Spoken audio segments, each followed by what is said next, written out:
Welcome. And this is the session on Google Sites. And I'm going to start with some housekeeping slides, housekeeping info.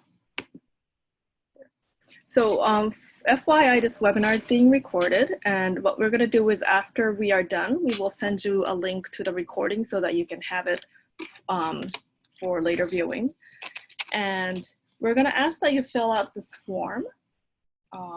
This is for keeping attendance for us, as well as for us to know who was here so we can send you the proper, the recording as well as the slides. And if you haven't already, please make sure you're displaying your name. So in Zoom, if you hover over your picture or your ID number, you should see 3 little dots. And you can select rename from the drop-down menu and put your name in there. And that's going to help us immensely when we're doing this session. And also feel free to introduce yourself in the chat window. Tell us who you are and where you teach. And finally, please mute yourself. But we already did that, so that's okay. All right.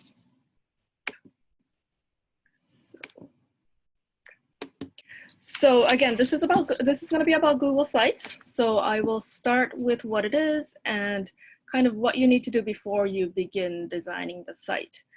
And then we'll go through setting up the Google site and adding contents on it. And then I will show you how to publish your site, and we'll have time for questions at the end as well. And again, feel free to type your questions into the chat. If it's something that needs immediate attention, Casey and Anita will be helping you with that, or they could holler and, slip it in there as well.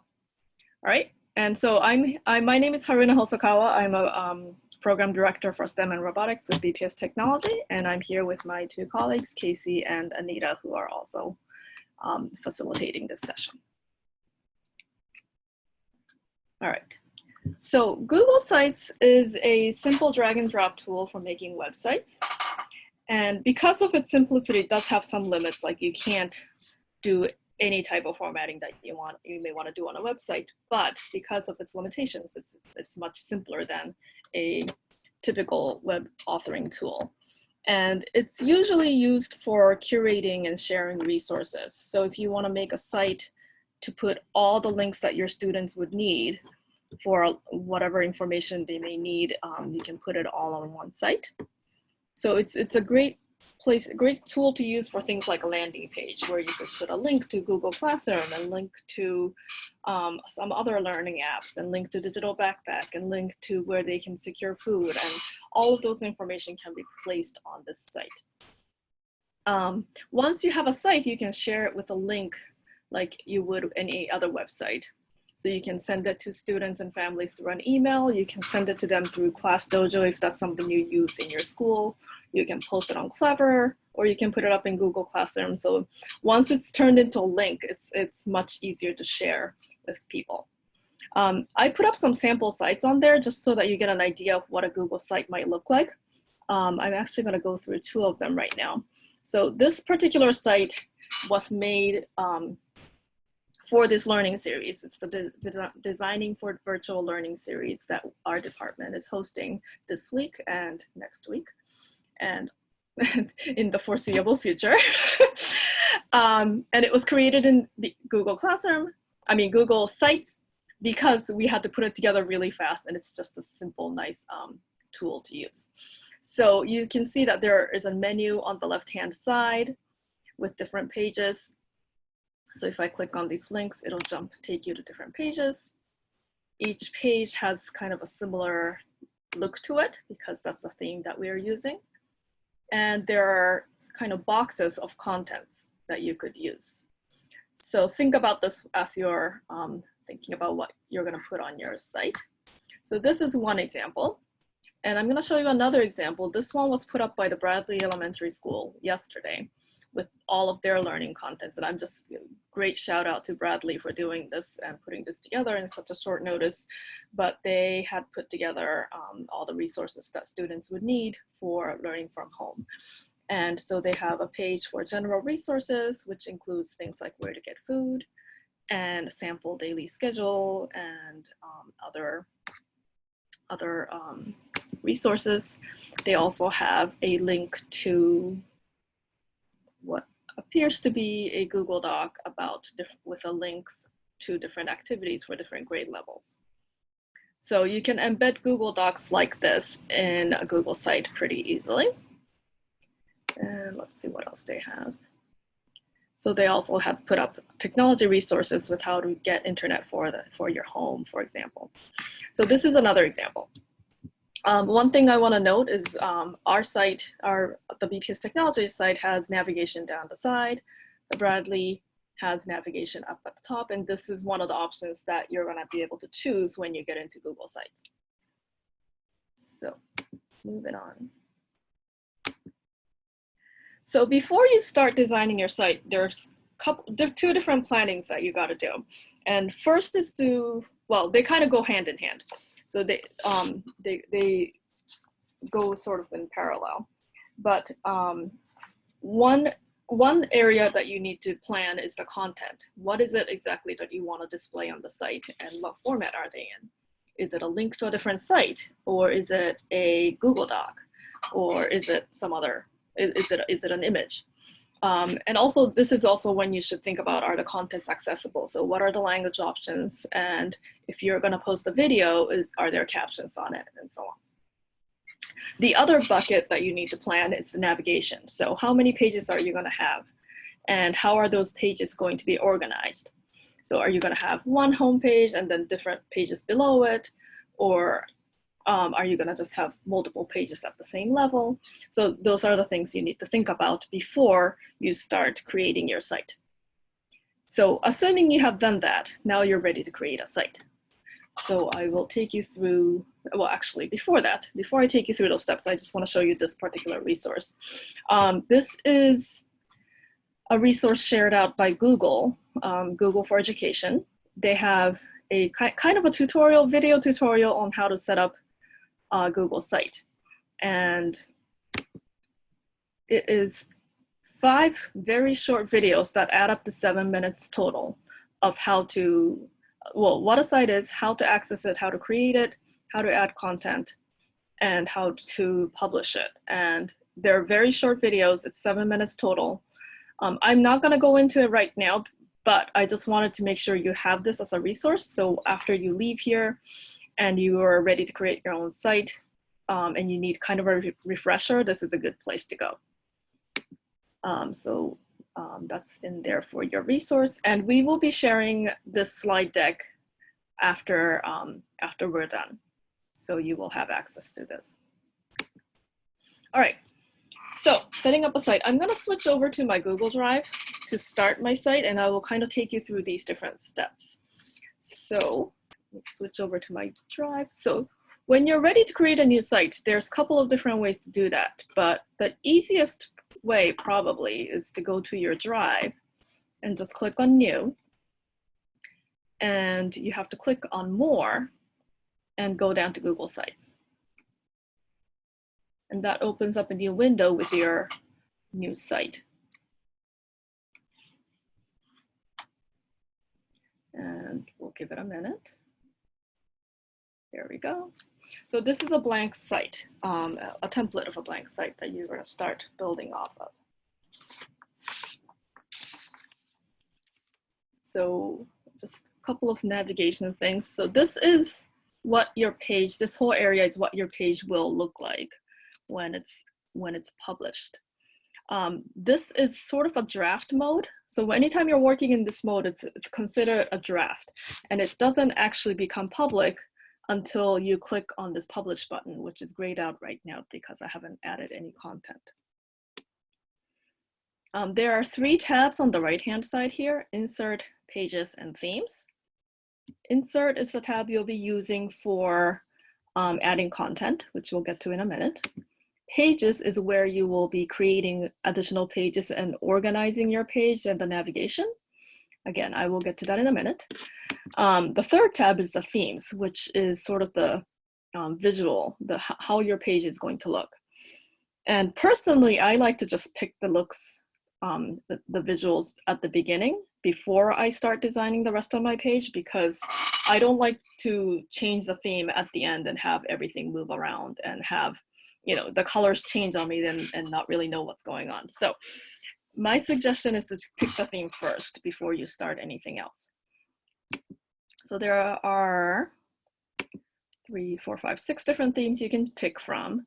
And this is what I meant when I said Google Sites is not gonna let you do too much in terms of formatting. Like you can't, you know, if you don't like the square, but you want something else, like it's really hard to customize some of those things.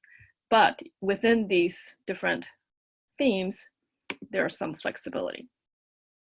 So for example, if I pick, I'm gonna pick this one, you can change the style of the font, and you're only gonna get several options. You can't just pick any font that you want. There are different colors that you can pick, or you can use your own custom color. And once you're happy with that, you can kind of move out of the themes and start building your content and the pages. Let's see, I kind of digressed a little bit. I'm gonna just go through some of these tools up top before I start building the page. So up on top here, we have the undo and redo. This particular button here is really important, the preview button. This will let you preview what your page will look like. So again, right now we're in the draft view. If you hit preview, you will get an idea of what your actual finished page looks like. So you're gonna kind of be toggling between the preview mode and the edit mode or the draft mode when you're creating your page. All right, so now I'm back, and you can add, click on this person with the plus sign to add collaborators. And if let's say I wanted Casey to also be able to edit this page, I can do that. And this is for editing the page. So there's 2 different levels of permission. One is for actually editing this page, and then the other one is for viewing the page. So once the page is actually public, who gets to see it? So that's the second piece right here. I'm actually not gonna send that. So right now it's set so that once the page is published, anyone at BPS can find and view the page. I can change it to make it public to the entire world, which if you're creating this page for students or families, you're gonna have to do that because they're not gonna have the BPS domain, or they might if they're logged on with their student account, but they may not necessarily be logged in. All right. So I will cancel out of here. So that's for sharing with others. And this gear icon here is for additional settings. So you can change the navigation mode from top to side. This is what I talked about for the 2 sample pages that I showed you. The side, the BPS Technology side had the side navigation. The Bradley Elementary site had the top navigation. And that's it's a preference thing. You can change the color. This is color for the navigation bar, not the actual page itself. You can also put in a logo that appears on every page if you want to, but this is kind of getting into more advanced settings. But feel free to experiment with those. And let me just make sure I covered everything I want to. Okay. And this publish button is what you will hit once your page is ready to go live. And until you hit that, you're not, your page is still in draft mode and only you and your collaborators will be able to see them. I'm gonna click it first just to show you something. I'm not gonna, it's actually not going to go live yet, but this is actually where you will also find out the address of the page. So your page doesn't actually get an address until it's published. And you'll be able to see that here once you hit publish. Okay. So those are all kind of the tools and housekeeping items. Now we're gonna finally start to edit something on this page. So first thing I suggest you do is to name your site. And there are actually 3 different places for names here. So I'm just gonna go through what that means, what the differences are. The actual name of your site goes into this box. So So that's where your actual website name will go, and automatically changes the top name as well. This is basically your file name for Google Drive. You can change this if you wanted to. You don't have to. This box here is the title of this particular page. So, so you don't have to say title. You can have like a welcome. So you can have something like that. So these two things are different. And the website name, which is what you typed up on this header here, is going to become your address when you publish it. So now you'll notice that my address here, it's a little bit hard to see, it's kind of tiny, but it's sites.google.com/bostonpublicschools.org/my website name, which is what I typed in as the website name. Okay. You can also change the image of this header or the type of the header. So right now we have a banner type header. You can change it to a large banner if you like, or you can have a smaller banner with no image, or you can turn the entire page into a cover page. I think this banner setting is the most popular one. And you can change the image by hovering over and clicking on change image. You can upload your own image, or you can select an image from their gallery, or you can find a picture online. You can search for a picture online. You can go through your albums or Google Drive as well. So you can, just like any Google Docs, there's a lot of different ways to insert images. Let me just put in something that looks, I'll just pick that one. And once you put in an image, it does this little twinkling thing here where it will adjust the lighting of the picture so that we can actually see the text on top of it. So it'll auto adjust the brightness and stuff for you. So now that's my page. Let's say now we're ready to start adding content. You're going to go to the Insert tab. And there are different contents you could add. You could add text, image, some item from your Google Drive. You can embed code. This is the embed code is a little more advanced, so you don't worry about it if you don't know what it is. There are some default layout templates that you could use. But you could set your own layout as well. You can resize and move around the boxes as you put them in.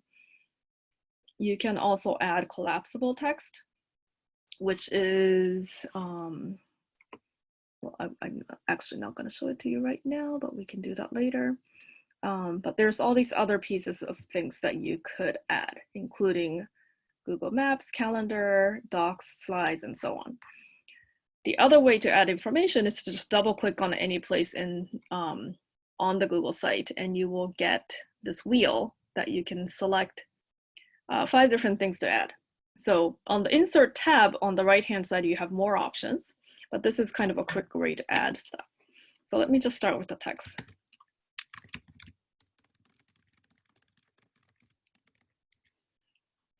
So once you add a text, you can resize the box by dragging the right hand, the circle on the right-hand side. Notice that you can't change the height of it because that's automatically set depending on how long your text is.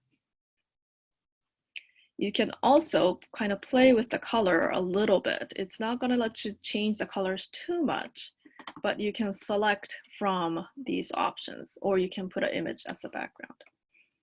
There's also options for the text. So if you're inside this text box, you can format your text. You can make them larger. You can make them kind of larger. Or you can leave it to normal size. There's other text options as well. But again, it's not like you can format it to anything you want it to be. You can format it within these options.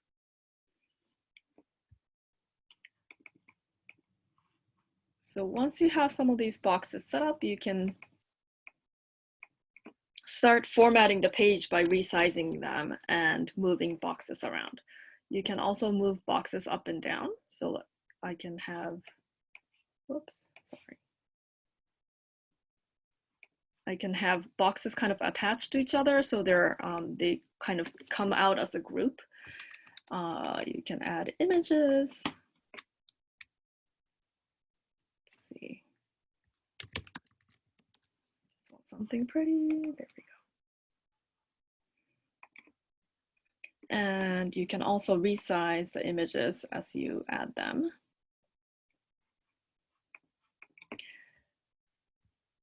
All right, so that's how to add content. Now you can also put in Google Drive items. So let's see, I want to add a Google Drive item onto my website.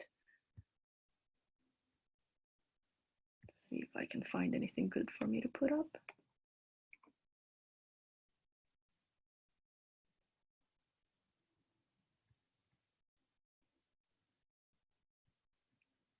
Let's see. Well, let me put this slide deck in here. So once you add a Google Drive item in here, it automatically comes out as like, it's not just a link, but it actually puts the content in there. And again, you can resize this.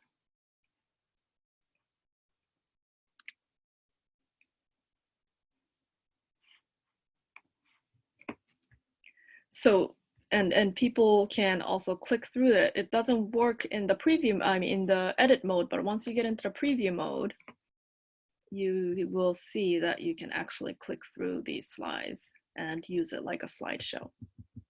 You can also hit this button to make it full screen again. So it works really nicely with Google Docs and Google Slides. You can also embed YouTube videos, for example. There's a link to put in YouTube. You can put in maps. So there's a bunch of different options. Let's say you're happy with this page and you are ready to add more pages. You're going to go to the Pages tab and you can click on the plus on the bottom to add a new page. Or you can also duplicate what you already have. Sometimes that's easier if your contents and the layout is going to remain kind of similar across all of your pages. You can just duplicate them and change the content rather than trying to recreate everything again. So that's actually what I'm going to do. So now I have a copy of my home page and I just called it second page. And everything copies over and I can just edit the contents here. As soon as you add a page, you notice that the navigation also adds the link up here. I'm also going to duplicate it again to create a third page. Okay, so now I have 3 pages. You can drag these pages around to change the order that they appear on the navigation. Or you can grab this and put them on top of the other page, and that becomes a sub page. So that so you notice how in the navigation you hover over the second page, and now you get the third page. So that becomes a sub page, and it becomes kind of like a menu. So that's another option. And if you want to bring it back to the top level, you can just drag it out of there. And there is also an option to hide pages. So if you, let's say you made some pages and that page is no longer important, but you don't really want to delete it, you can just hide from navigation and the page is still there and you can still edit it, but it's not going to show up on the actual navigation, so the viewers will not be able to see your page. I'm gonna put it back on. And going back to the preview mode, I just want to show you what it actually looks like. So it looks just like the way we had it. There's a home page, second page, and third page. And links just automatically appear on the top here.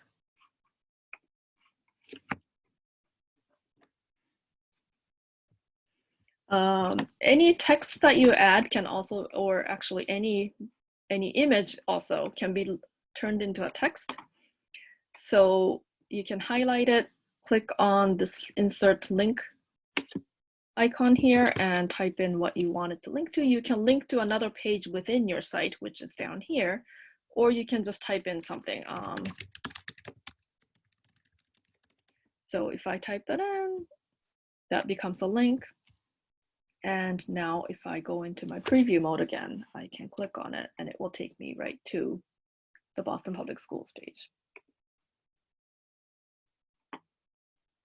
Okay. And some of these functions, like the link, will work differently when you're in this preview mode or the draft mode versus the published or the draft mode versus the preview mode. So if you click on a link and it doesn't seem like it's working, just check the preview mode and you will get a better feel for what the page will actually behave like. Okay, so let's say you're now ready to publish the site. Your next step is to hit publish. And once you publish it, you will, by default, your web address is going to show up here, which is going to be some version of what you typed in on top of the page here. You can change this if you like. And I'm going to go ahead and hit publish. And once you publish it, you have a link. And people can now see your site. So I'm going to actually put this in the chat and see if people can see the site. Whoops, it didn't go in correctly. Hang on.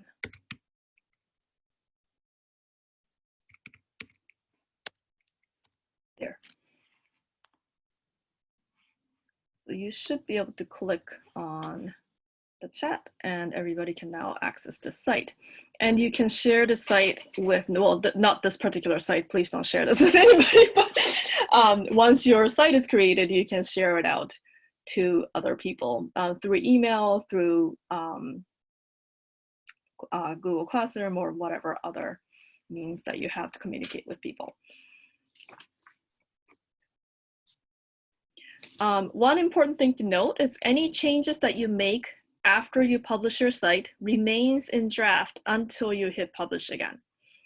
So let's say, I no longer want this picture, but I want to have, I'm now going to put in a different flower picture. Let's do this one. All right. Now I haven't hit publish yet. So if I go into my actual published website, I still see the red flower. So what page am I on? Oh, I'm on the third page. So I still see this pink flower. Now on my draft, I see the yellow flower.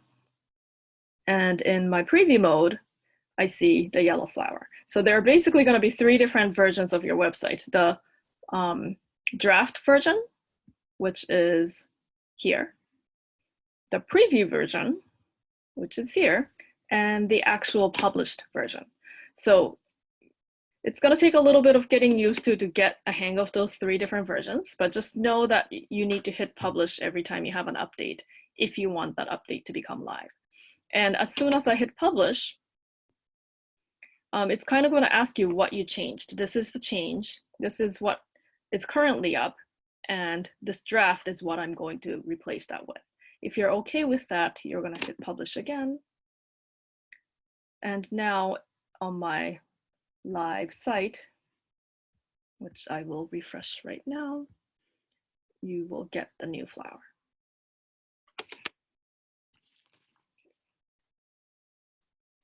So that is kind of the gist of Google Sites. Let me just go back to my slide deck to make sure I went through everything. Once you have your link, if you want to shorten your link, you can always use bit.ly, which is a free service you could use to create a short custom URL. If you want to have a address that everybody can kind of easily type in. Just a few additional tips. Pages are public, so just be mindful of what you include in there. So things like copyrighted information, or if you make copies of a book to pass out to students or something, you probably don't want to put it up on a public page. Sharing it on Google Classroom is not public. Putting it on a Google site is public. Also think about how much content you want to put on each page, because the more content you put on there, the more scrolling you have to do. If you break it up into smaller pages, now there's more clicking. So there's kind of a balance. So just be mindful of that. And also just be realistic about how often you're going to be able to update the site. So if there's a lot of rapidly changing information, let's say, that we have nowadays with the coronavirus situation, it's probably better to link it off of an official BPS or City of Boston page rather than to recreate that information on your page, since things are going to change very fast and you're going to have a lot of work for yourself if you need to keep updating it. So just think about that. You can also link things to a live Google Doc, and the changes that you make in Google Doc or Google Slides will be reflected on the site as soon as the changes are made. So just keep that in mind as well. All right, so I think that's it. If we're on my side, I'm happy to answer questions. I'm gonna leave you with these links. We have the BPS digital learning resources and the virtual learning website, which is the site that I shared earlier as a sample. And the Getting Started with Google Sites is the official tutorial page, the 7-minute tutorial from Google that I shared earlier with you. So that's also going to be available. Do we have any questions? I haven't been looking at the chat at all. Aruna, I'm going to stop the recording at this time while we answer individual questions. Okay. Is that okay with you? That sounds good. Okay, great.